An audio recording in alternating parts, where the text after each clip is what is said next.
आणि अनुभवी समजतो. आपल्याला लागू करा सगळे वाक्य. आपणही असेच अर्जुन कुठल्याही वेळेत झालेलो आहे. केव्हाही संभ्रमात पडतो आपण, केव्हाही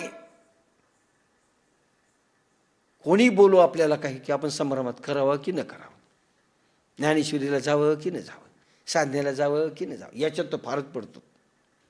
हा खावं की न खावं तिथे संभ्रम नाही, झोपावं की न झोपावं तिथे संभ्रम नाही, शिवी द्यावी की नाही द्यावी त्याला संभ्रम नाही, टोचून बोलावं की नाही त्याला संभ्रम नाही. हा ज्ञानेश्वरीला जावं की नाही संभ्रम आहे. काय करू, वेळ आहे की नाही याला संभ्रम आहे. तू तर आपल्याला ज्ञानी अनुभवी समजतोस, पण अज्ञानपणाला सोडित नाही, स्वतःला ज्ञानी समजतोस.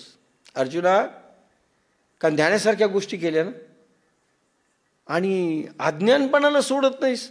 इतक्यावरही तुला तुझ्या हिताची गोष्ट शिकवावी असा मी विचार करीतो, तर तूच आम्हाला धर्मनीतीच्या गोष्टी सांगतोस. बरं ठीक आहे, तुला कळत नाही, ठीक आहे, आम्हाला कळतं, आम्ही समजून सांगतोय, पण तू पुन्हा मलाच समजून सांगायला धर्म आणि नीती.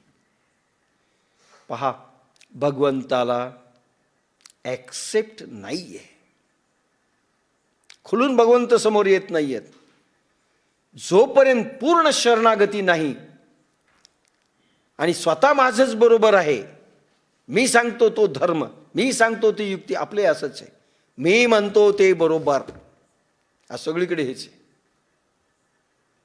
बाकी सगळे चूक आहेत. आणि पुन्हा समजून सांगा म्हणतोस. आपणही असंच करतो अनेकांना.